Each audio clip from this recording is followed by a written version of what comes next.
তালেবানের সাথে সম্পর্ক স্বাভাবিক করছে মস্কো। এরই ধারাবাহিকতায় সন্ত্রাসী তালিকা থেকে আফগানিস্তানের ক্ষমতাসীন গোষ্ঠী তালেবানের নাম বাদ দিল রাশিয়া। 2 যুগেরও বেশি সময় পর বৃহস্পতিবার এই সিদ্ধান্ত জানালো দেশটির সুপ্রিম কোর্ট। আন্তর্জাতিক নিষেধাজ্ঞায় রীতিমতো একঘরে হয়ে থাকা তালেবানের জন্য এটি বড় অর্জন হিসেবে দেখা হচ্ছে। এতে করে আফগানিস্তানের শাসক গোষ্ঠীর সঙ্গে রাশিয়ার স্বাভাবিক সম্পর্কের পথ সুগম হলো। 2024 সালের মে মাসে রাশিয়ার পররাষ্ট্র মন্ত্রণালয় এবং বিচার মন্ত্রণালয় তালেবানের ওপর থেকে নিষেধাজ্ঞা প্রত্যাহারের জন্য আনুষ্ঠানিক প্রস্তাব দেয়। চলতি মাসের শুরুতে প্রসিকিউটর জেনারেলের কার্যালয় সুপ্রিম কোর্ট প্রস্তাব জমা দেয়। গতকাল প্রস্তাবটির বিষয়ে সিদ্ধান্ত জানান সুপ্রিম কোর্ট।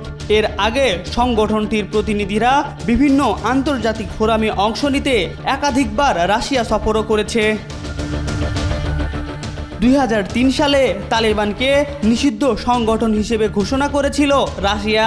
ফলে রাশিয়ার সঙ্গে কোনো ধরনের যোগাযোগ ছিল না সংগঠনটির, এবং তাদের সঙ্গে যোগাযোগ রক্ষা করা ছিল ফৌজদারি অপরাধ।